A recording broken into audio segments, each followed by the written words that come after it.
بسم الله الرحمن الرحيم. السلام عليكم ورحمة الله وبركاته. In the name of Allah, the merciful, all praise to Allah, peace and blessings be upon the Prophet Muhammad, his family and companions. It is my pleasure to welcome you in this working session, speaking about the Saudi workforce 2030 and beyond, in which we have an elite of experts to discuss the change and the variables of the working force and the labor market in Saudi Arabia. There is simultaneous interpretation available for this event. You can choose the channel for the language you would like to prefer. You can listen to the interpretation by clicking on the interpretation button on your Zoom screen. ستكون هناك فرصة لطرح الأسئلة عن طريق خاصية ال Q&A. إذا كانت لديكم أي أسئلة. There will be time for Q&A questions. If you have any questions, we will discuss them after the discussion. Creating job opportunities for Saudi citizens is an integral part of the 2030 vision that aims at economic diversity and expansion of new work opportunities and sectors. In order to acquire these objectives, there are new objectives for attracting new talents. Today, we are speaking about some of these policies and programs that enhance and support the extraction and the attraction of talents and developing them locally and internationally. In addition to that, we would like to speak about the future prospects and discussing the talent growth programs and development programs in order to respond to the variables of the labor market. We will answer two main questions. What are the primary challenges facing the development of the Saudi labor market, and how can the Saudi labor market respond to the demand locally and internationally on the talents? In order to answer these questions, we have Engineer Ayman Afghani, the Deputy Minister for Labor Affairs and Human Capital Development at the Ministry of Economy and Planning. He's a member of the management of the Saudi Industrial Fund and the General Statistics Authority. He worked, and also the Zakat and Customs Authority. He has a master's degree in engineering from the United States. We also have Dr. Jennifer Peck. She's an associate professor from Swarthmore College in the field of economy and environmental studies. She previously worked as a researcher in partnership between Harvard and King Abdulaziz City for Science and Technology, focusing on economic development in the oil markets. She published many studies related to training, employment, and nationalization in the kingdom. She also focused on the diversity in labor market and the engagement of women in companies. She has a PhD from MIT University in the field of economy. Also, we will have with us, God willing, Dr. Abdulaziz Al-Awad, Vice Chairman of the Human Resources and Labor Market Committee at the Riyadh Chamber of Commerce, the founder and the chairman of Al-Awad Development Company. He has many endeavors, and he is the law of the Saudi Chamber of Commerce. He is also a member of the Bureau of Experts of the Council of the Cabinet. Previously, he has a PhD in the field of management of innovation. Let's start with you, Engineer Ayman. Would you like to give us an idea about the expansion of the labor market in the last years? And what are the factors? Thank you, Dr. Hana. I'm happy to be with you. Would you like me to speak in Arabic or in English? As you wish. He's now speaking English. An expansion during the past couple of years in the labor market in Saudi Arabia. We've seen the increased participation rate for Saudis. Participation rate has reached 52% in Q2 2022, as opposed to 40% back in 2017 and 2018, and mainly driven by female participation. And according to admin data, we see even unemployed Saudis has increased by more than 600,000 in the past year or so. So we've seen an expansion, we're witnessing this, and the main reasons for this expansion and the increased participation, whether in participation or in employment, can be attributed to four main drivers. First of all, we see that the government has paid attention to human resource management. there is the platforms called Masar and Iltizam.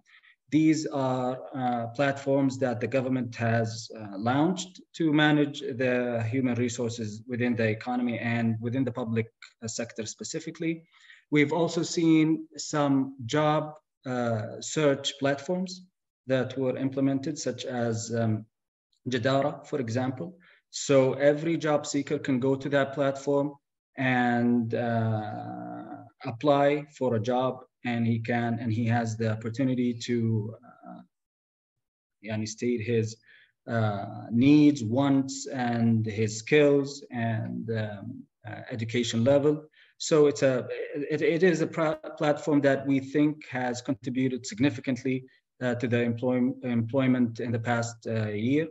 We also seen some training and upskilling programs, okay, especially driven by Hadaf, for example, and the main platform for this is called Tamhir, and that also contributed significantly. And the fourth driver, and it's a very strong driver, is the economic growth that we've witnessed over the past year. For example, based on the latest GDP numbers, the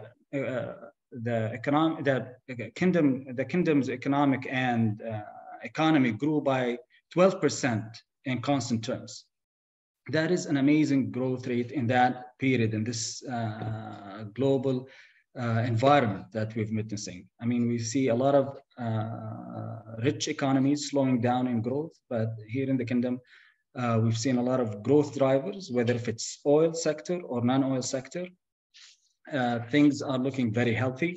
For example, the non-oil sector grew by more than 8% during that period in Q2 2022, year on year, led by growth in the most important sectors, such as manufacturing. We saw that growth exceeding 13% year on year. We've also seen growth in the retail sector, which is a sector that employs a lot of Saudis, and it grew by more than 16% year on year, as well as other very important sectors that we follow closely, such as the logistics and telecommunication as such.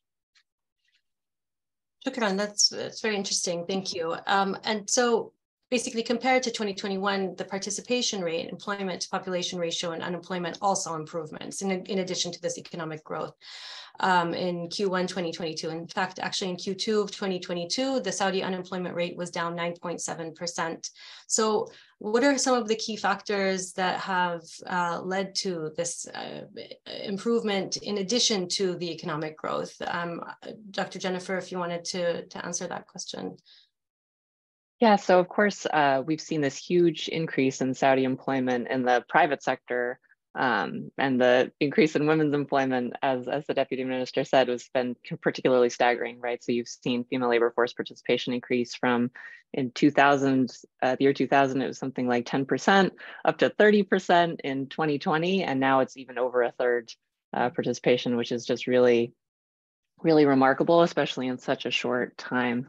And this is, the participation rate increase has been met by this increase in employment for women as well, which is remarkable, especially in the private sector.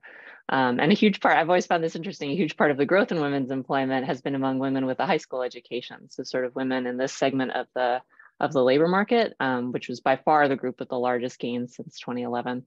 Also a surge in new labor market entrants and young people joining the private sector over the past 10 years, which has been another big change that I'm sure we'll talk about in the rest of the webinar as well.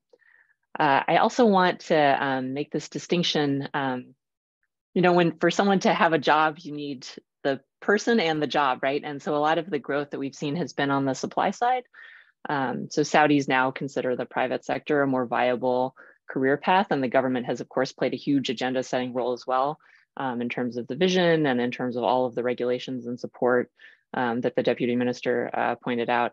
My research has also looked at this phenomenon from a labor demand perspective. So one thing that I've found remarkable since 2011 is the share of firms that employ any women has increased from something like under 5% in 2011 to over 60% in the latest data that I've seen. So really drastic kind of expansion in the set of opportunities that are out there for women and also for young Saudis as well, right? Of course, Nataqat pushed firms to try to hire Saudis. A lot of them had to expand their Saudi workforce to meet the targets. And this was responsible, I think, for a lot of the surge that we see in youth unemployment. So firms being willing to take a risk on firms that had, or on workers that had less experience, that had less of a track record.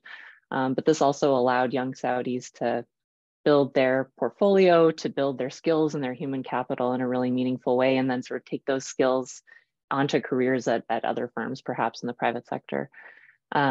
We also see firms investing in the ability to hire Saudi women. A huge number of firms that had never hired women before, we see making these investments in the capacity to employ women. So in a more comfortable workspace, in sort of a organizational structure that's accommodating to women and also to younger folks. So really this dual like push and pull of workers into the private sector that's been a really quick transition, but also really powerful in expanding the workforce. Thank you. I think it's a little bit tricky sometimes to understand, if you're not an expert, why you see an expanding labor market, you see economic growth, but you still see high unemployment numbers. So everything that you both referred to now is pointing to a very healthy economy, but we still see really high numbers of unemployment amongst young people. So especially the segment between 15 and 24, that unemployment rate has increased. And I just wonder, if you can speak to this a little bit more in terms of why is there still high unemployment amongst young people despite these positive trends? And then also, perhaps, is there something that we need to be doing slightly differently, or is it just a matter of time? Mrs. Ayman, if you wanted to take that first. That's a very important question, Dr. Hana. In an environment where the economy is growing and a lot of initiatives to incentivize job seekers or incentivizing population to enter the labor market and raise their hand and say, yes, I want to work, you would see an influx of people entering the labor force, okay? That influx, okay, will definitely probably in the short term will create a higher unemployment rate. And the most important part now, or aspect of this thing, is to look at the trend. The trend has been decreasing. Unemployment rate has been decreasing for the past year, more than a year. So this is very healthy. People are incentivized to get into the private, to seek jobs and become part of the labor force. At the same time, the economy is creating jobs for Saudis. Okay, now this is very healthy. We're monitoring this closely, and we think everything is heading in the right direction. One more thing, additional development that happened in Saudi Arabia that also incentivized people to enter the labor market is the increased cost of living. Okay, so this incentivizes people. It's no longer the same environment that they were used to 10 years ago. So that also pushes people to say, okay, you know what, I need to start earning and live comfortably. That's in a nutshell, if I captured it correctly. I don't know if Jennifer or Dr. Abdulaziz had anything to add to that. Dr. Jennifer, did you want to add to that? Sure, yeah. I just also wanted to, I think there's a big gender disparity in the unemployment rate, of course, right? So it's higher for women. I think a lot of this is attributable also to how rapid the change has been, right? The increase in women's participation rate has been kind of unprecedentedly fast. And so, I mean, if you think about this in like generational terms, right, the employment landscape for young women is unrecognizably different from what their mothers and even their older sisters faced. So I think that some of the high unemployment you can think of as kind of growing pains and adjustment costs, right? It's difficult to make these changes so quickly, right? You see firms investing in the capacity to employ women. Many have already done that, but a lot of this is still ongoing. Women are figuring out how they fit into the job market. And we know that role models, for example, are really important for that kind of thing for all young people. But for women, especially Saudi women, at this point, it's harder to find those role models in the generation that came before, just because the pace of change has been so rapid. So networks of established professional women are much smaller now than they'll be even in 10 years. And I think a lot of that kind of natural growth and support will help with these adjustment costs. And so these kinds of adjustments, take time, and it's been so fast and so transformative that it's good to keep in mind that the rate of progress has been very quick, even with these high unemployment rates that we still see. Thank you. حياك الله دكتور عبد العزيز معنا. احنا قاعدين نتحدث. Welcome, Dr. Abdelaziz. We are currently talking about entering the Saudi young men and women entering the labor market. So I would like to hear from you if possible. I think you have a presentation that I would like to present, but before the presentation, regarding your experience working with Saudi men and women and their willingness to assume new positions and jobs, do you have any comment? In the beginning, all praise to Allah, peace and blessings be upon the Prophet Muhammad's family and companions. Thank you very much for hosting me. Apologies for being late. In the beginning, before I answer this question directly, I'd like to confirm one thing. The 2030 vision of the kingdom came with a new thinking. One of the most important points of that thinking is to change the nature of Saudi labor market and restructure this labor market. And I remember in the beginning of 2015, I was assigned by the Saudi Union of Chambers of Commerce to be a member in a ministerial committee. The aim of this ministerial committee was to restructure the labor market and to set the main controls in order to know how to keep up with the first world, and also how to handle problems from the roots, not from the tops. So this is the thing that I wanted to reiterate. Another thing is that our youth now are prepared and qualified in a way that is unprecedented, beyond our imagination. They now have the ability to read the reality and to in order for freelancing and in order for working in the private sector in all of its fields. Now the Public Investment Fund, in my opinion, created what I can say is a revolution, transforming a lot of the projects to the local content, to the local economy. This contributed a lot in creating new companies, new semi-government companies, which provided some kind of job stability for the young men and women, and this helped very much.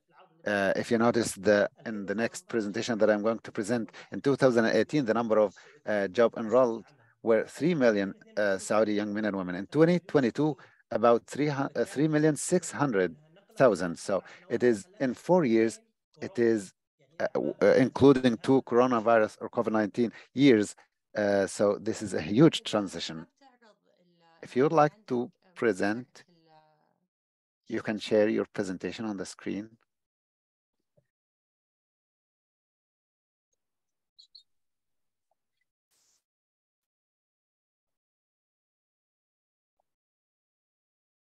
طيب أنا في عندي الورقة هذه. I have this presentation from my colleagues at the Research and Information Center from the Riyadh Chamber of Commerce. They were keen on providing us with this information. The presentation has 3 main objectives. First, to shed the light on the main indicators of the labor market currently on the level of Riyadh region and on the level of KSA in general. Also shedding the light on the prospects of the Kingdom Vision 2030 for the labor market and the most important future jobs in Saudi Arabia. So we use the descriptive analytic methodology of this in this presentation. Through this presentation, we have 3 chapters. The first is the main indicators of the labor market.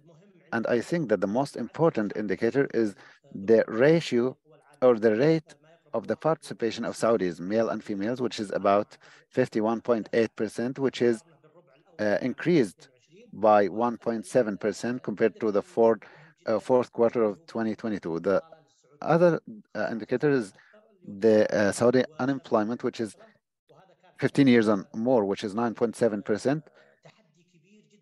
And this was a big challenge facing those working on the labor market and the restructuring of labor market. When we want to technically analyze this, we found that the unemployment rates went down for the Saudi males to be 4.7% compared to the first quarter, which is 0.3%. And also regarding the females, we found that there is improvement in the second quarter. The unemployment rate went down by 0.9%. Here we find the total people working according to the nationality. I'll try to be as brief as possible. In Riyadh, we find that the numbers, as you see here, 9,540,578 males. In Riyadh, we have about 4.6 million Saudis and non-Saudis. This is in line with making Riyadh as an attractive economic city to increase the population to be 15 million. Also, we find Mecca in the second rank, then Medina. Also, when we speak about,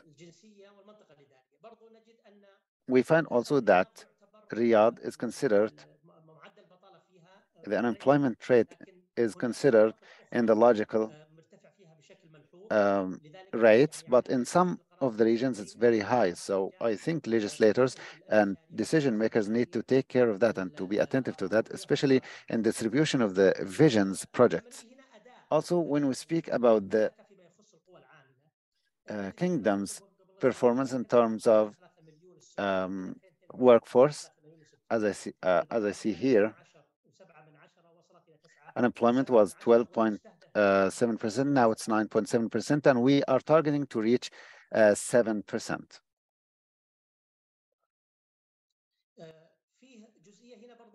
Also, another important point that I want to talk about.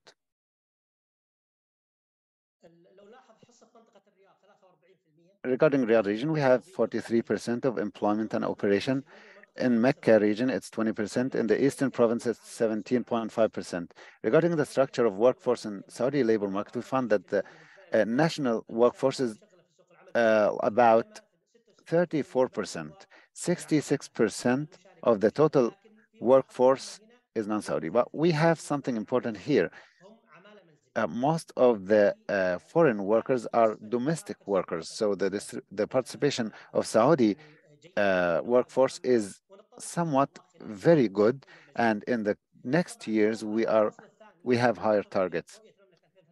Here I'm speaking about the 2030 vision of the kingdom's prospects in the labor market. What's very important here is to increase the participation of women and to reduce the unemployment from to reach only 7%. Our prospect is to increase to reduce unemployment, as I said, from 11.6 to 7%, and increasing the participation of women from 22% to 30%, and developing the capacities of all of our citizens and to prepare them for the future to seize the opportunities. One of the most important jobs, this is the third and last chapter, we expect some jobs to be very important in the future in the kingdom, or I'm going to speak about the characteristics or the qualities that these jobs will be able to respond to the changes that are happening in the kingdom and to be in line with the 2030 vision of the kingdom to provide the sustainable economic growth with efficiency and development in a competitive manner. If we look at the programs of the kingdom, the visions programs and the future jobs, this is a study that was presented in the Riyadh Economic Forum under the title of the future study of the kingdom. We find that the vision will generate about 3 million jobs. The most prominent jobs that will be presented or generated by the visions programs in cooperation with the private sector, we find 450,000 in the National Transformation Program, 360,000 in the Guests of God religious program. The housing program, 469 programs. We have also the heavy load one, which is the logistics services and the National Industry Development Program, which is 1.6 million jobs. As for the most important ones, we have, for example, big data and data analysis. And as you know, the sectors that will participate and create this change and will have impact are the public sectors related to the government programs and other semi-government companies. We have also other jobs like computer specialists, AI, and robot engineers. We have also smart applications program developer, a nanotechnology specialist in the field of automobiles and aircrafts. And you know about the company that was announced or declared regarding the electric cars, electric vehicles. They will focus on that. Also cybersecurity in the field of energy, alternative energy, and mining.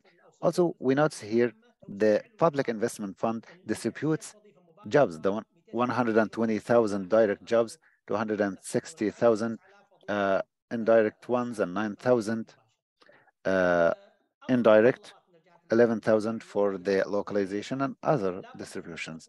This is the last slide.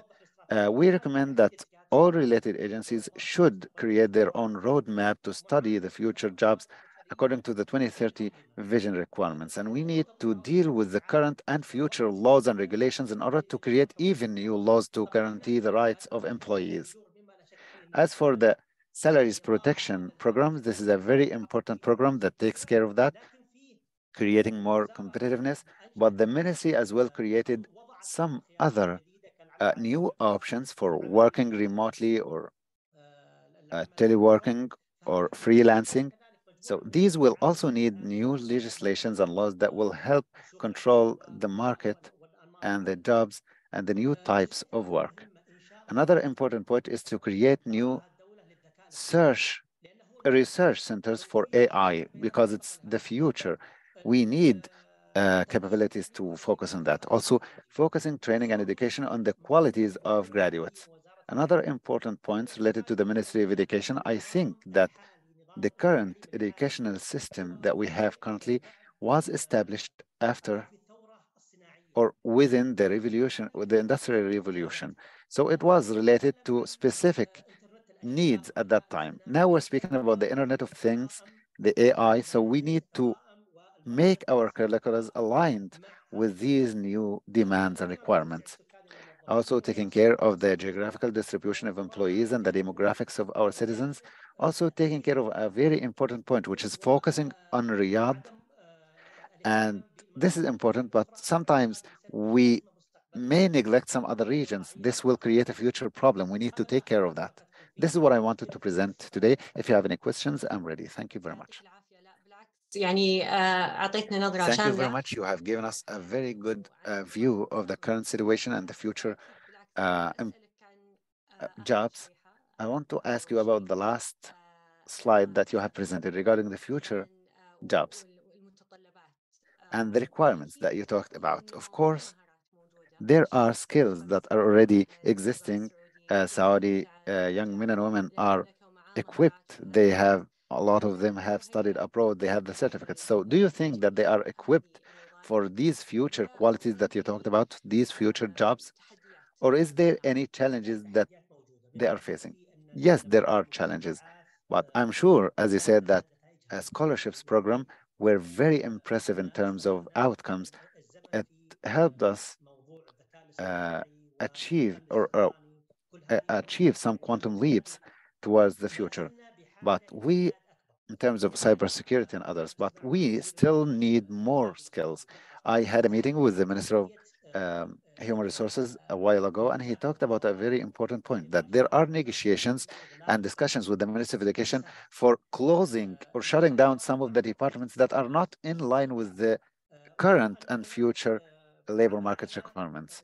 And they are now working on studying these new requirements to add them. But of course, decision makers know and are aware, well aware of what we need in 2030. So the programs, maybe some of us are not fully aware of some of the terminology that was used in 2030 vision when it was declared, but with year after year, we have understood more and more, and that this reading of the future was very, very successful, and that we need more of these brains, that more of these qualities. Great. Engineer Ayman, there is a question regarding the numbers. If we don't have them, and until now, we have challenges facing us in terms of operating some of the positions and some of the demands in the labor market. So, seeking the help of non-Saudis, is it the only option that we have today? And is there any challenge from this part? If I understand your question, Dr. Hala, yours. Definitely importing the know-how, okay, and making Saudi Arabia an attractive place, okay, for high-skilled expats is definitely something that we're encouraging and the economy is looking for.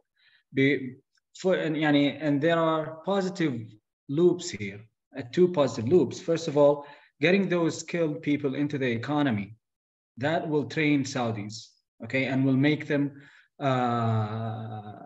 more productive. They will transfer the knowledge, the expat will transfer the knowledge to our labor force. That's one positive loop. The other positive loop is importing these knowledge and skilled labors will definitely improve the productivity within the kingdom. Improving the productivity in general is closely tied and correlated with higher wages. That means higher standards of living, and that higher standard of living also creates another positive loop when it comes to education, when it comes to high skills. So definitely it's one of the things that we are driving for. The Kingdom of Saudi Arabia, there are many initiatives and we can see some taking place and being implemented, opening Saudi Arabia and making it an attractive place to for high-skilled laborers to come and live in Saudi Arabia and integrate within the economy and the society. But doesn't that feel threatening to Saudis who aspire to be in these positions and feel like they already are skilled and empowered and have the capacity to work in these positions? Well, definitely, if there are the required skills in Saudi Arabia and for Saudis, we can. I mean, the programs that I talked to and that I spoke about and the initiatives that are being implemented would find the right jobs for those Saudis. But as Dr. Abdulaziz mentioned, there are many sectors, okay, that requires very skilled laborers and very skilled individuals to be here in Saudi Arabia. And the PIF is doing a tremendous job there, whether if it's investing, whether it's attracting the right talents and the right know-how in the kingdom. And this eventually will have a positive loop even for Saudis. In addition to that, I mean, the reskilling and upskilling and training programs are very important in this aspect. And there are a lot of discussions within the government to cater for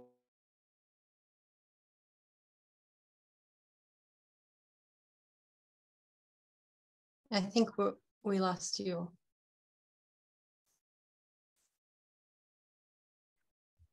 مهندس أيمن انقطع صوتك.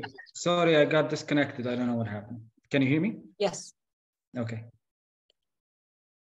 So, yeah, I don't know where you lost me, but I was saying that a lot of the initiatives that the government has in place, such as the upskilling and training programs, are going to play a big role in making Saudis more suitable to find better jobs and more productive jobs within the labor market. Thank you. Dr. Jennifer, I see you nodding, so I wondered if you have anything to add to that. Yeah, I mean, I'll just agree with the deputy minister, and just I think the ability to attract talent from around the world is something that's always been a big advantage for the Saudi labor market, right? It makes the economy more nimble, and some types of foreign workers are complements rather than substitutes for Saudi labor. And as Dr. Abdulaziz pointed out, a lot of the foreign workers are domestic workers, right? Which is a huge complement to work, especially for Saudi women, right? Having domestic help is what kind of allows them to pursue professional careers.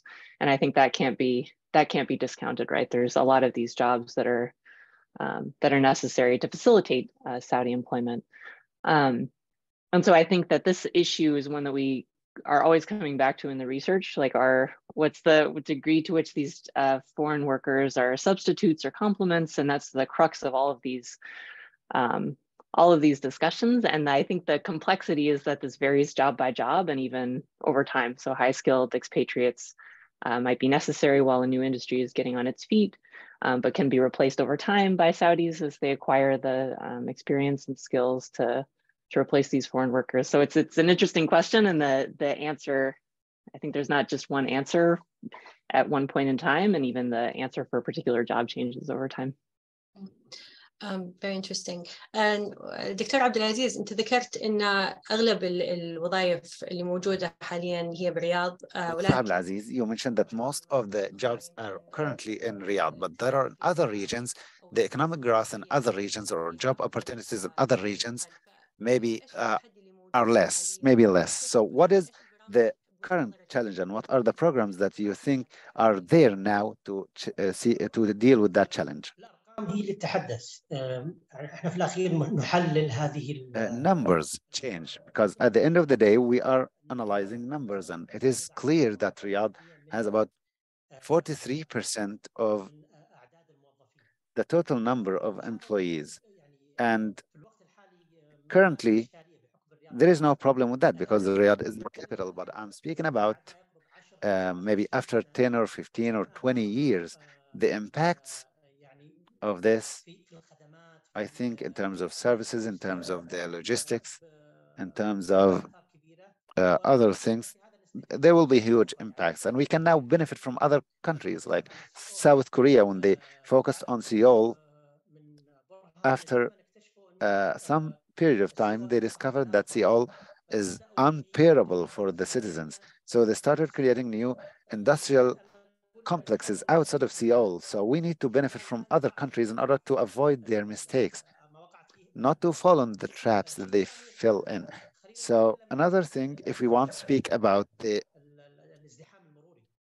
traffic jams, for example, in Riyadh, in order to go to one place for one time, and it's 1 hour going, 1 hour coming back. So it's something that is unbearable.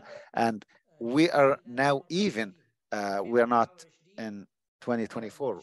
In 2024, companies, foreign companies will have to meet the deadline for creating their headquarters in Riyadh. So I think this will need infrastructure, new roads, because I think the current infrastructure is available if the metro train works. But I think other regions need more infrastructure as well and more projects. The PIF, when they announced the Asir company in the southern region, when they announced and Taif also another company, I think all of these efforts are much required to create and generate new jobs in other administrational regions, because they have infrastructures, they have universities, they have hospitals, they have schools, they have the roads. So the infrastructure is there.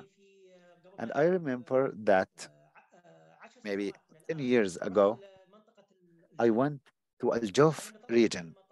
When I went out of the airport, the wall of the university was about 10 or 15 kilometers long, and it was a lot of desert. Now it has a lot of buildings, it has a lot of colleges, and this also applies to other regions. So I think this is a very important point we need to work on. When we speak about energy, for example, energy is focused and centralized in the Eastern province. So I think 17%, in my opinion, I think it should be more than 17%.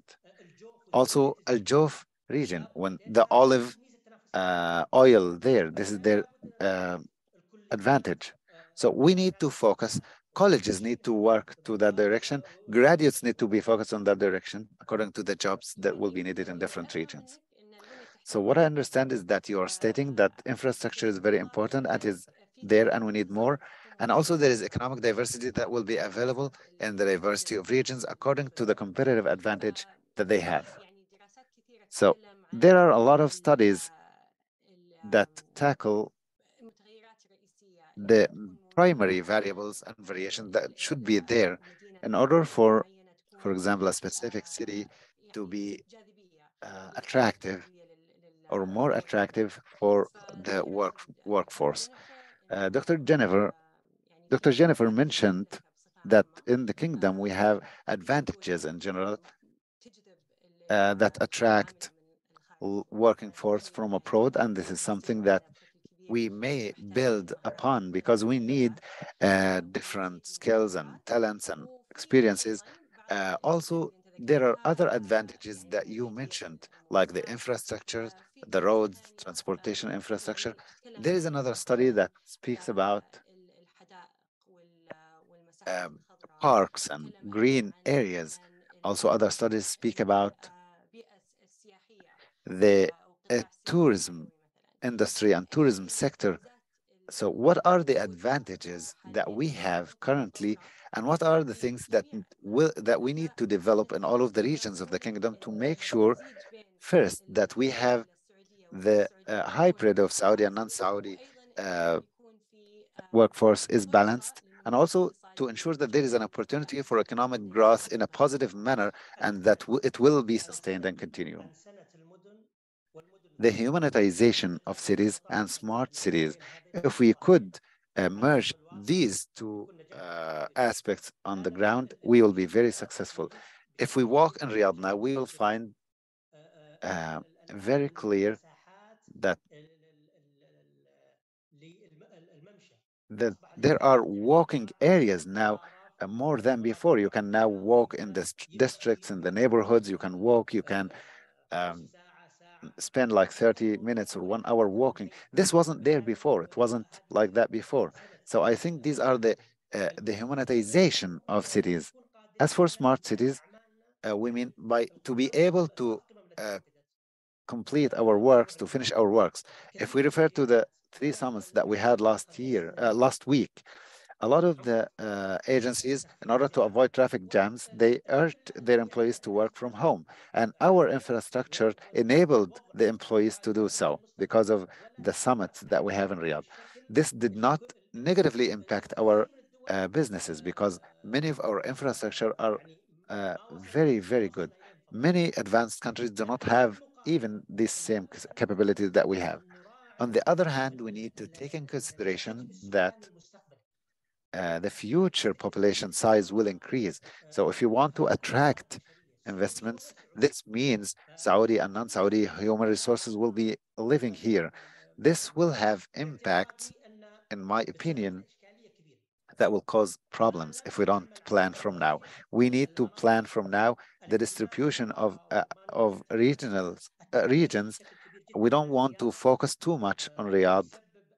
This will cause a crisis that is huge, in my opinion, in the future. We need to go back now to the same problem that we faced maybe 15 years ago. 15 years ago, we didn't have but 8 universities. 3 of them were in Riyadh, or 2 were in Riyadh, Al-Imam and King Saud universities. So then decision makers, when problems started to arise, they found that one of the solutions is to create in every administrative city 1 university. And after this was approved, they approved a university hospital to be established in each of these universities in order to localize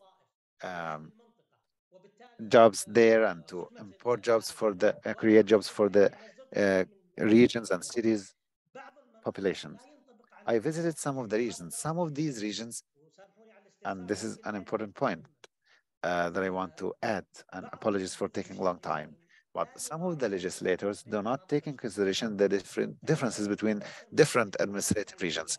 With many ministers we met, we focused on this point. We cannot legislate something on Riyadh and apply it to Arar. Things are different in different regions. Riyadh has 8 million, Arar has 200 or 300,000. So it is not possible to implement the same laws and regulations of Riyadh on Arar. We need to have some kind of categorization or classification. Another thing is the competitive advantage. What are the competitive advantages of the specific category? We need to focus on them. last week, the Minister of Energy talked well when he mentioned that Allah gave this nation a lot of treasures under the ground and above the ground. So he said we need to work with the mentality of Qasim people. Qasim people are known for trade and smart traders.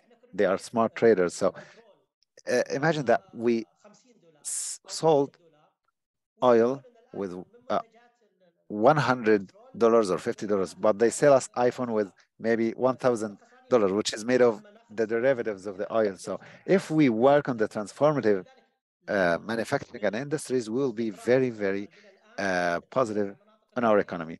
So the distribution of administrative regions and depending on the competitive advantage of each region.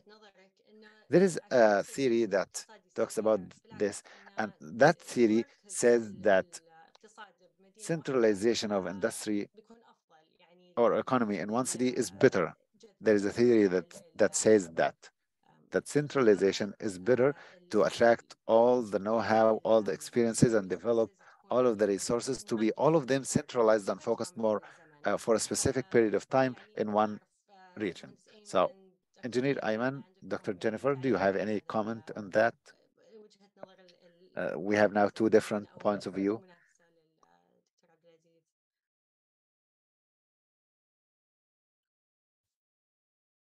Jennifer, if you want to go first.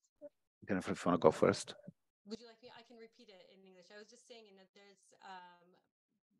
this idea of distributing the resources across the country is very important, as Dr. Abdulaziz was saying. However, if you also are trying to go for more rapid economic growth, having it centralized in one city could actually be a benefit. And you have examples of that, for instance, in London as a hub in the United Kingdom for economic growth. And so there's challenges there, but there's also opportunities. And I wondered if you had, especially from the labor perspective, any ideas or thoughts to share about that? Yeah, I mean, I think that's a great point, and there's all that research on agglomeration effects. Silicon Valley in the States, and like you say, like these financial hubs. I think there's there's these dual points, right? That it's important to invest in cities across the kingdom. And different cities need different investment and different regulation to support their growth. There's a lot of, I think that in the kingdom, I think that this question about labor mobility is an interesting one that might kind of interact with these agglomeration effects, right? Who can move and who can't move. And I think, telework gets around some of that, but that's that's an interesting question. It kind of engages all these different pieces.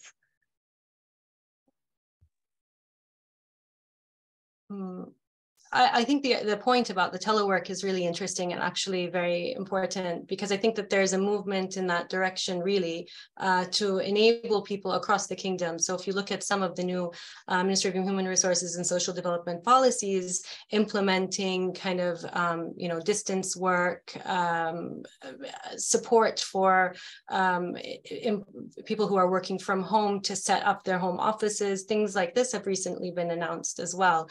So potentially there is a way to really make sure that everybody is part of the economic growth, regardless of where they are. And as Dr. Abdulaziz was saying, with technology today, sometimes it doesn't matter where you are in order to be able to participate. So I don't know, Mohandas Ayman, if you have anything to add to this.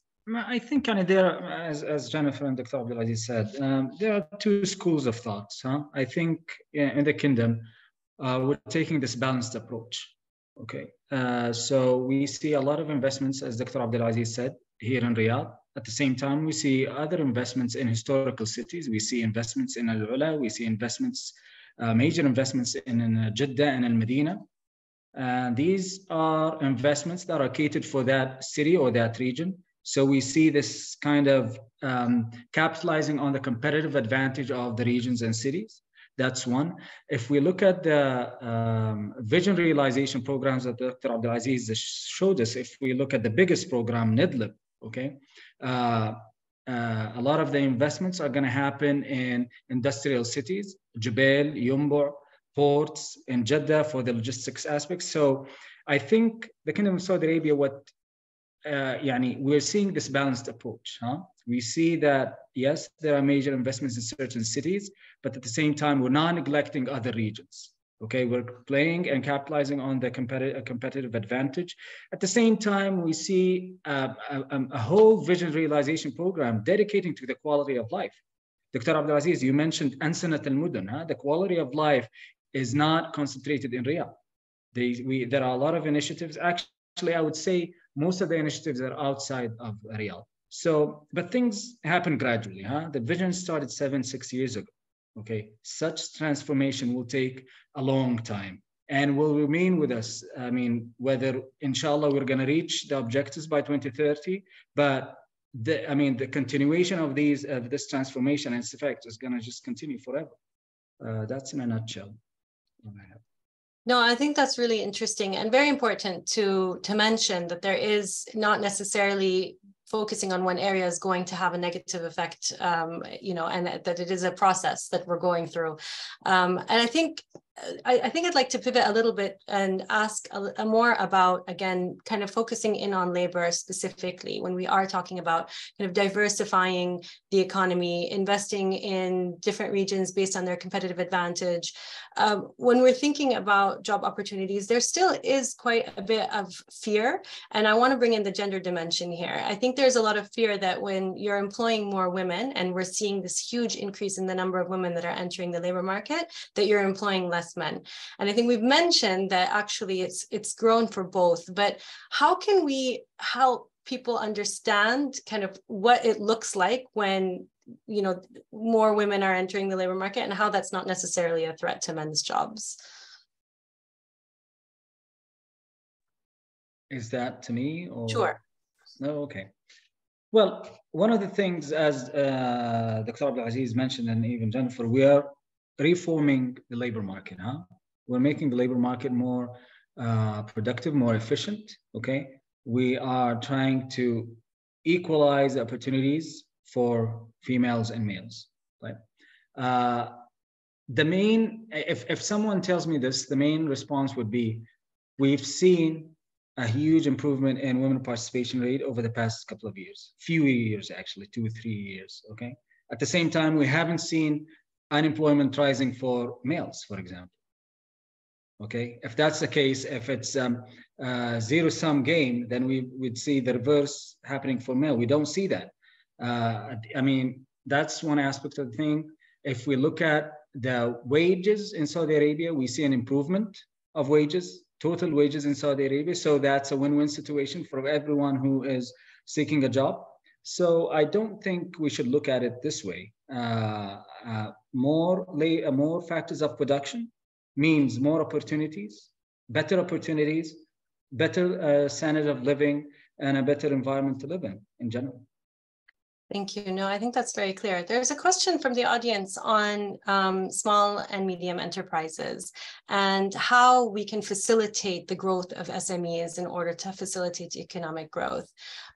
So I think that دكتور عبد العزيز إذا ممكن يعني تساعدنا بالإجابة عن هذا السؤال عن كيفية. If you can help us answer this question regarding how to support SMEs and what is their role in the economic growth.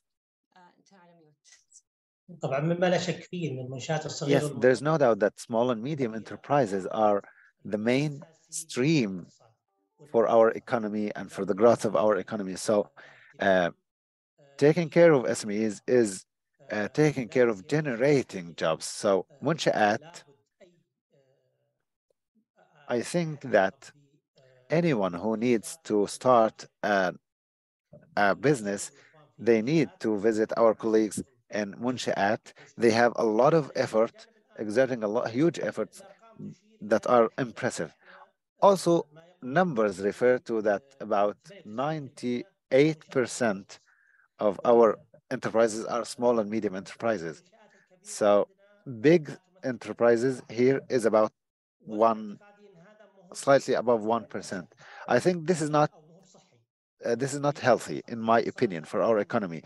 In our economy, we need to have a percentage of SMEs to be lower than the current rate, and we need to have more big enterprises because this will create some kind of job stability. Big businesses, as you know, because of its size and because of its huge businesses and expansion and profit, help create job stability and job security. So there was an initiative between Tadawul and Munshaat in 2017. They established the parallel market, Numu market, which is the parallel financial market, and its goal was to be a bridge that leads to TASI, the main market, in order for SMEs to be able to have a higher governance and transparency level, which will lead to the expansion of these SMEs to move in the future to the main market. Usually, SMEs will be led by maybe medium or the big medium or the big businesses. Yesterday, I read that there is an approach in 2024 or 2025 that the Numu market value will be 270 companies. And this is, in fact, if this vision is achieved, it will be a very good opportunity and a very good step towards on the right track, because in 2 years, and according to specific standards, they will have 2 years. After that, they will have the right to move to the main market. So this is one of the most important steps to support SMEs. Also, on the other hand, the General Authority for SMEs, which is Munshaat, was established, of course, and this was a very good step, helping SMEs greatly. Also, if we notice, in terms of the standards of governmental competitiveness, we have priorities given for SMEs in order to support them to grow and to increase. Also, the Social Development Bank provides opportunities and priorities for the micro and for the SMEs as well. Maybe the COVID-19 disaster or crisis hit them hard in the last 2 years, but we can say that they are now starting to recover greatly, and recovery is positive. The decisions that were implemented were positive in order to keep balance in the market as possible. But of course, there was a problem for SMEs because they have a problem in transparency and governance and budgets, because could you imagine that some of the enterprises don't have a budget? They have money coming to their bank accounts, they use it, and they don't have a budget for the year. So these are things that are not suitable. So there is an approach now towards family companies, because family companies are companies that are considered huge in terms of economy. If they are managed well, it will be a huge win. So in the Saudi Union of Chambers of Commerce, we created the Family Companies Center, which I think will contribute positively. Thank you very much. Now, another question from the audience on the competitiveness or competition for talent. How to make sure internal competition for talent is ultimately beneficial to the market. It's kind of going back to the previous discussion that we had. I don't know who would like to address this.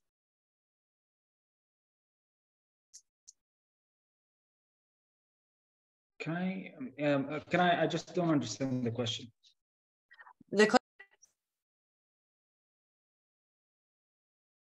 Dr. Hannah, I think you're on mute.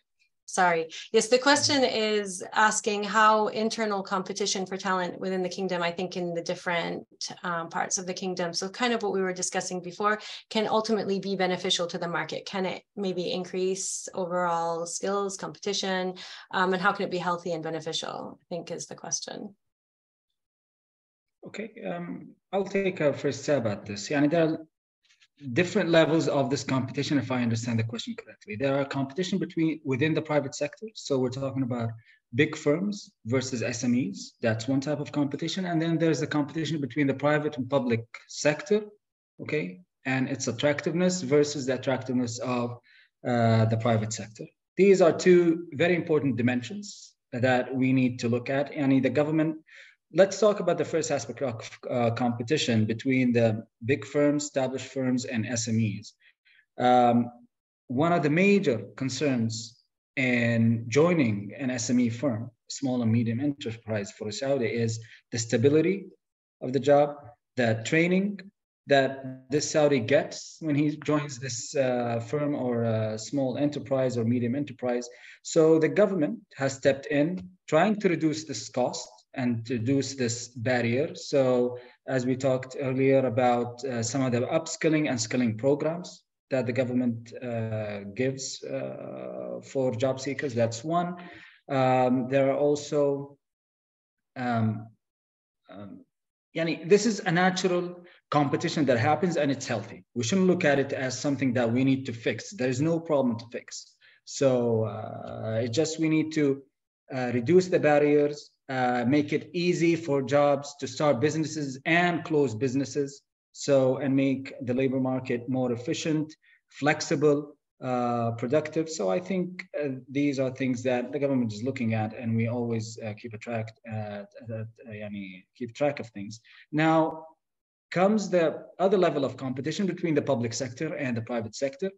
We've seen over the past, historically, Saudis preferred public jobs. It's more secure, okay? It's easier, you get a very decent reward after you finish the required number of years that you work in the government. However, at the same time, we see this a little bit changing. A lot of the young age population is entering the private sector. Their needs and their wants are different from what happened previously. And we've catered for these needs and wants. For example, there is this freelancing platform that the government established, and these are specifically catered for the young population, providing them with flexible contracts in the private sector, and how can they earn hourly wages instead of monthly. So that's something that is really, it's a huge improvement and a major step forward to catering some products for the young population. This is in a nutshell. We can, this is a very big topic, but I think it's a very good question to tell the truth. Dr. Jennifer, did you have anything to add to that? Yeah, so I noticed that question in the chat as well. And I also, I thought it was interesting too, because it is consistent with what we see in our surveys about turnover issues. So firms talk about this a lot, that we see huge returns to experience is how I like to frame it. In the private sector, firms complain that they can't keep their employees once they train them, and job switching is high and also associated with big wage gains. So this is the way that workers increase their wages, is by switching among firms, which is, on the one hand, that's great for workers, and it's the signal of a vibrant economy for their skills, but it's also, it's costly for firms, and they feel like they're training people only to have them always leaving. So I think it's a great point about, trying to mitigate those costs for firms by supporting that training and supporting that upskilling on the government side is a great intervention. Also, I think we'll sort of see as firms learn more about this, the benefits of firms providing within firm advancement tracks, and so that employees can see their future at the firm rather than just seeing the job switching as the only way to grow their career. Yeah, I do think that there's probably maturing of company policies as the economy grows as well, and as employees become a little bit more demanding as well. I think that people are realizing that having a longer term job at one and holding one position for longer actually looks good for your career prospects more and more. So I think that's really interesting thinking about that as well. There's another question here kind of looking at competition still, but thinking about global competition. So what do you think about the global competition of talents and how to make Saudi attractive to have a high share of global skilled talents? دكتور عبد العزيز. يعني أنا أظن موضوع التالنت من أفضل البرامج برنامج التجنيس. I think that one of the most important things is the providing citizenship for people of high talent. I think there is a direction, an approach to go in this direction. Regarding our young men and women, I think that there are a number of schools that are working on this issue. I try to remember the word. What I mean is that our young men and women will have the ability to identify the talents that are needed and develop them. So if your son and daughter at home, for example, they can differentiate between the different talents. I was in at one of my children's schools yesterday, and we spoke about the talents, and we spoke about one of my sons that every one another week I need to go to school, not for problems, but because he's smart, and this causes some problems that I need to fix. So I think it is our role as individuals and as organizations and governmental organizations to identify the talents and differentiate and the different talents and to know where they are and how to employ them. And I remember, and I mentioned that in the beginning when I talked about the system of education. The current system of education was built on the requirements of the Industrial Revolution. So now the Internet of Things, the AI, the cybersecurity, I think it is very difficult to continue with the same system, with the same mentality, with the same system. We need to have a revolution maybe from the inside to reform it, to take care of the new talents and to develop them to serve our nation. Thank you very much. Regarding the competitiveness of global competitiveness of talents, yes, I totally agree with you. For example, football, for example, it is now an industry and there is a competition on football players globally. But I think what is very important is to hunt the brains, to find the talents. In Stanford, for example, more than 75% of the brains there are not Americans. So here we're speaking about the brains that are serving, at the end of the day, the nation in general. So here also, there is something interesting. The CEOs now, we have now the ability to attract or to hire what the board of directors need of any citizenship in order to manage their firm. Question, kind of similar to these, asking about Saudization and the nationalization program in Nitaqat specifically, how some jobs are limited only to Saudis. So what do you think about such a regulation which will help decrease unemployment rate on one side, but on the other side prevent global knowledge transfer in these jobs since expats are not allowed to work in them? نطاقات معلش ابغى اقدم على الزملاء والدكتوره النطاقات. Allow me, I'll answer this question. Regarding nitaqat, I think it is now moving from the quantity to the quality, and this is what we were targeting. The idea now is not the Saudization. The idea now is that the employee that is on the job is competent and have the efficiency and the effectiveness. This is important. We need to have alignment between the Ministry of Human Resources and the Ministry of Education. And there is an important point regarding the HRDF. The way that public employees think is now different. Previously, it is a continuous permanent job. Now it is a contract. Maybe it will not be renewed in the future. So now they are thinking as if they are working in the private sector. Their mentality is now different. So the mission of the localization or nationalization programs is now to move from quantity to quality. And this is what we want to focus on. At the end of the day, we have, for example, job seekers or someone who is assigned. We have a lot of platforms. We have many places that will help you, develop you, train you. Dr. Jennifer, I know that you've Dr. Jennifer? So I wondered if you also had a different or an answer to this question.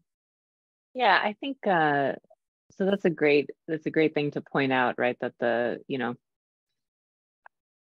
I think initially Nithicat was very binding for a lot of firms, and it was kind of pushed firms to hire Saudis in a way that they wouldn't have otherwise. But you see these effects of Nithicat as being, I've almost thought of it as like a big push that kind of gets the ball rolling. But then once you've made the push, there's kind of no need to keep pushing, right? It's got some momentum and it keeps moving in that direction.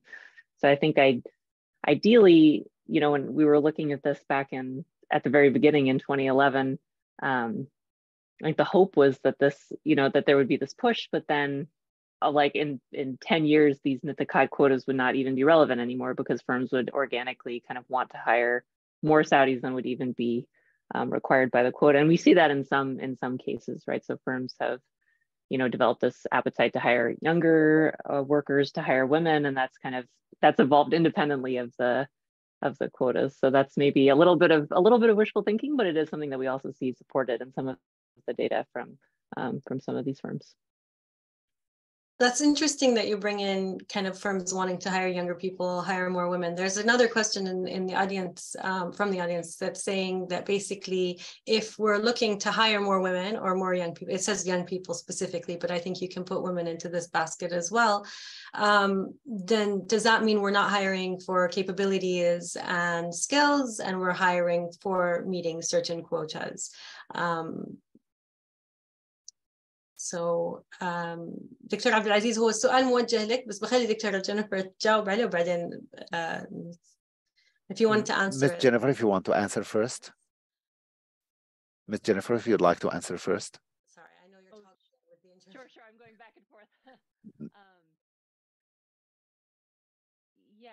نعم، إذن أعتقد أن الأمر المهم في الانتقال نحو توظيف النساء والشباب كانت له تكاليف ثابتة كاستثمار في القدرات للقيام بذلك، لكن بمجرد أن تتمكن من القيام بذلك يفتح ذلك هذه الشريحة الكبيرة من سوق العمل لتكون لديك حرية الاختيار من نسبة كبيرة من السكان لتلبية الشواغر الموجودة لديك. لذلك بدلا من أن نقول نوظف فقط من هذه الشريحة الصغيرة من سوق العمل، أما الآن أنت فتحت المجال لتكون قادرا على توظيف الأفضل من كل الشرائح المتاحة أمامك التي تأتي إليك.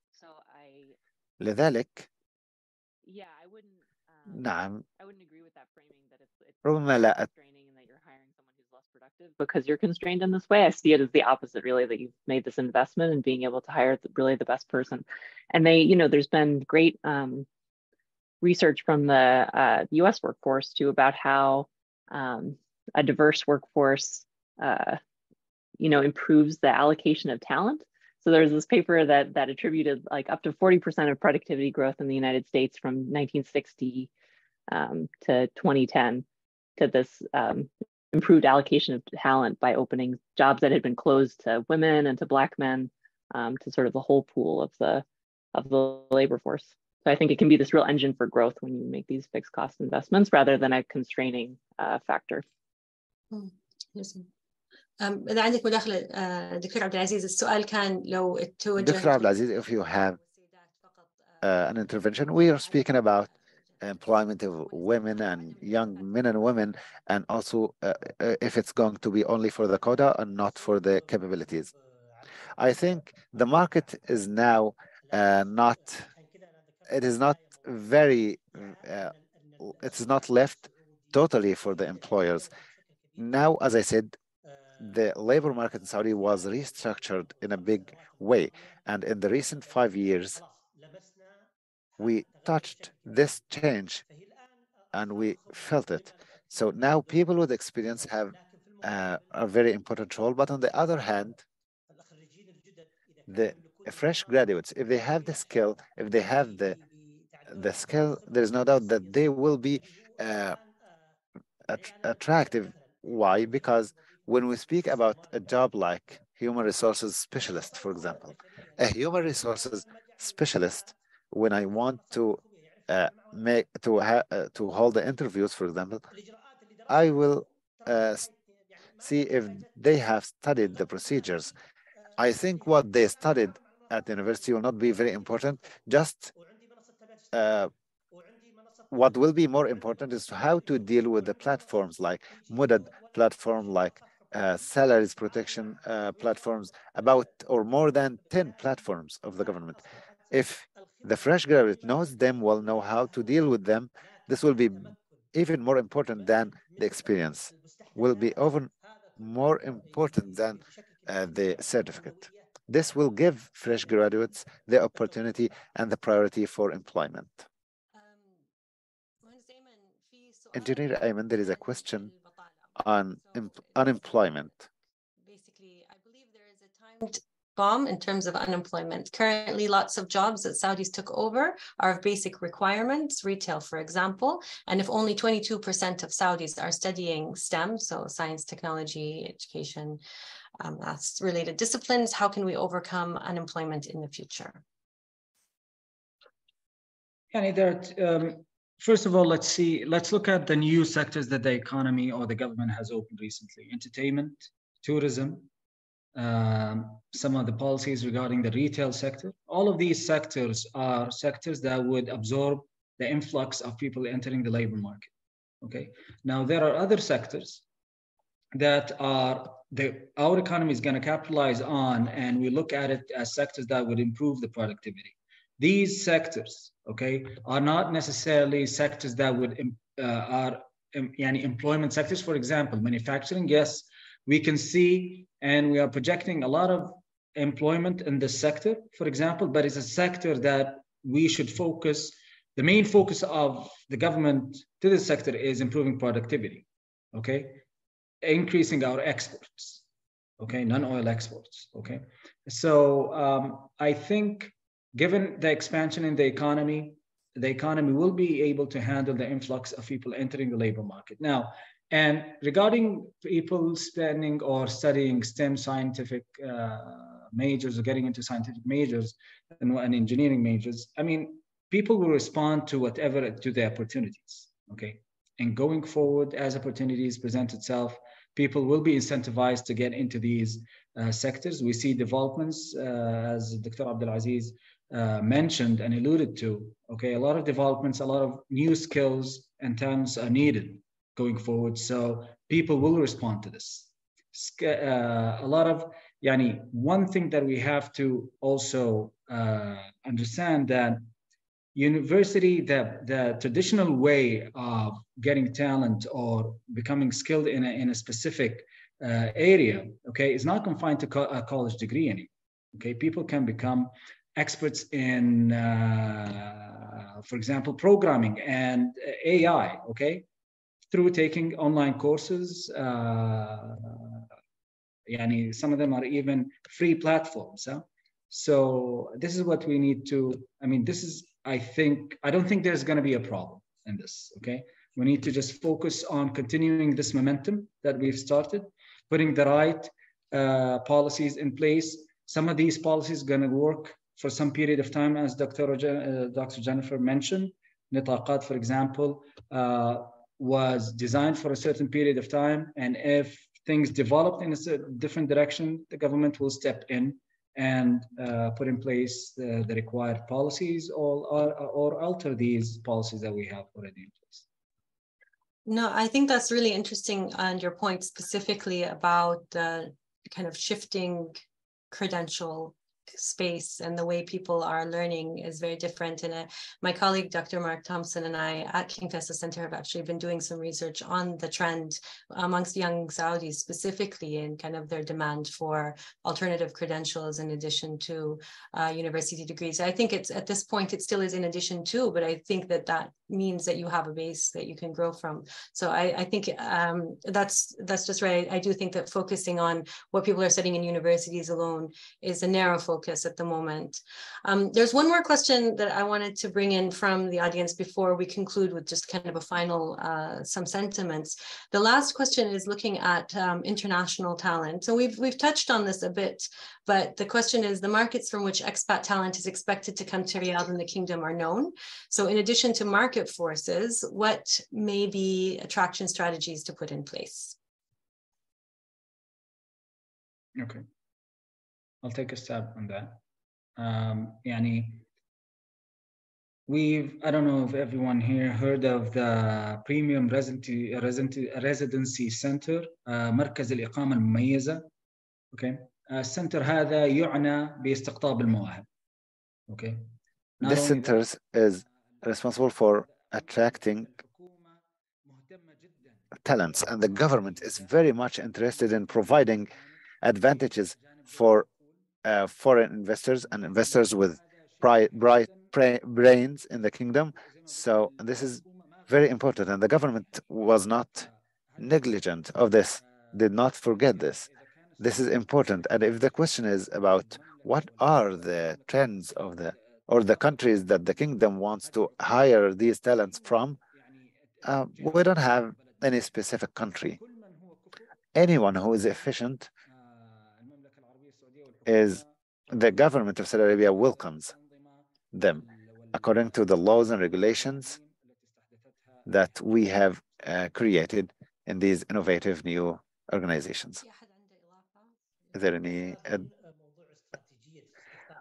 I think the strategy of attracting talents, I think, as mentioned by Mr. Ayman regarding the government, it is clear that the government is focusing on that, and I think that the program of citizenship is a very important program for the attraction of talents. And I think that every firm has its own approach for dealing with talents, but here I think going back to the same problem, the problem of 1.5% big businesses and more than 98% SMEs, I think there is a need for supporting SMEs in that field of attracting talents, and this should be done by Munshaat. So we can find a recommendation based on our meeting today that we need to help SMEs in setting their strategy for attracting talents, Saudi and non-Saudi talents. One last question for everyone. How can we measure success, or what is the form of success that we want to see in order to find balance in the future of workforce in the Kingdom of Saudi Arabia? How can we retain the talents? How can we attract new talents? What does this look like? كيف يبدو النجاح؟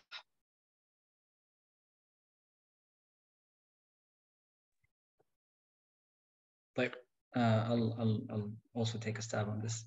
I don't think لا أعتقد أن هناك مؤشر وحيد نقول والله. I don't think that there is only one indicator. I don't think there is only one indicator that will make us able to say that we achieved our goal and objective and we finished everything.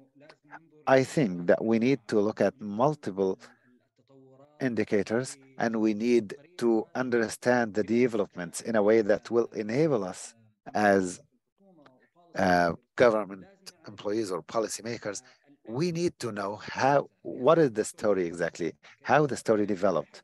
So from for example, from the aspect of labor market, the unemployment numbers are not enough if we look at them alone. We need to look at the economic participation. We need to look at economic participation in terms of the details between men versus women in this field, Saudis and non-Saudis. What are the developments? What are the trends? This is something. Another thing is also related to the labor market, which is, as mentioned by Dr. Abdulaziz, that companies, the development of companies, what are the products of these companies? What are the salaries that are paid by these companies to their employees. Do they increase our non-oil industries or not? If they increase our non-oil industries, what are the sectors that they work in? So I think that looking at all of this story in a comprehensive manner, with this comprehensive story with the policymakers, he's speaking English. Back to Arabic. Whether they are employers or policymakers, this is very important. Sorry for that. Also, this is very important for the vision. The 2030 vision gives us a very good, clear opportunity about the form or the shape of the economy of Saudi Arabia. What are the main pillars? And this is what we are working on as a government, as a private sector. And I think that it is a developing story, English. And understanding the story. شكرا يعطيك العافية. Thank you very much. Dr. Jennifer? Yeah, so I'll co-sign that as well. I think, on the measurement front, I would love to see an active and robust research apparatus doing this kind of real-time analysis and, collating and checking and analyzing this kind of data that was elevated. The capacity for this has grown tremendously over the past few years, and I'm really optimistic moving forward that we're going to continue to see that kind of progress. But I agree, it's we're trying to measure something that's kind of nebulous and has a lot of different facets, right? Is the economy serving Saudis?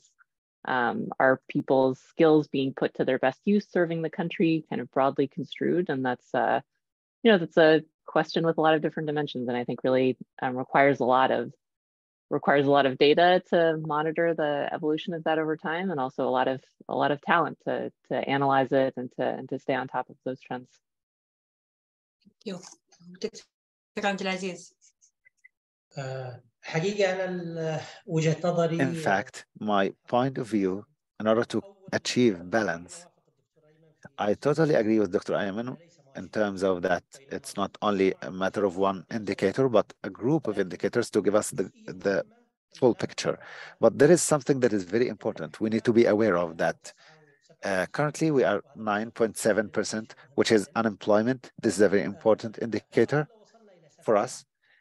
If we reach 7%, I think we need to cancel Saudization and cancel talking about Saudization. Because if we reach 7%, this is the global average is about 3 to 4, which is logical. And we expect that we will reach, in 2030, we will reach 7%.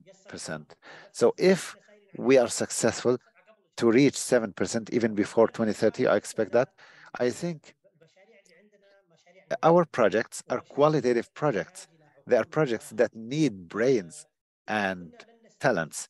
If we are not going to benefit from these brains because we want to localize and Saudize, I think in this case, in my opinion, we are going on the wrong direction.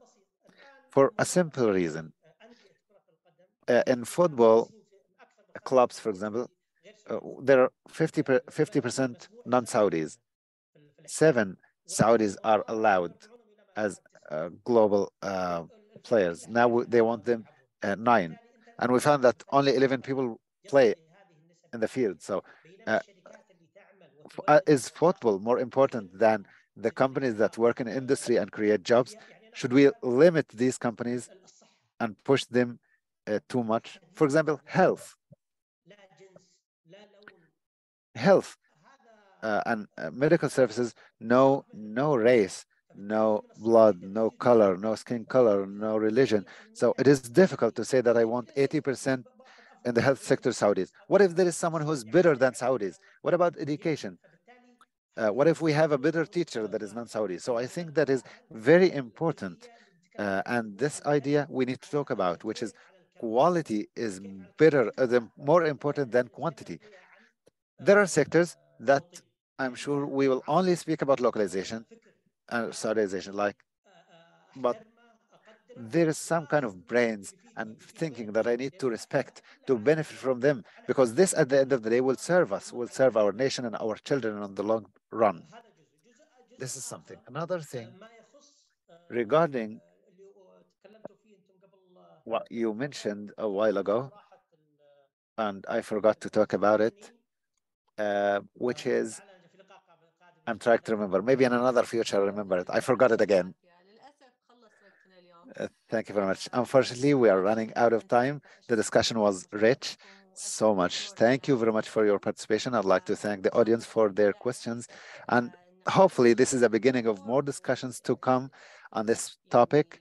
And we hope that we will have more meetings in the future in which we can tackle the rest of the questions and ideas that we didn't today. Thank you very much, and peace be upon you all. السلام ورحمة الله وبركاته. شكرا لكم. الله يعطيكم العافية. شكرا لكم.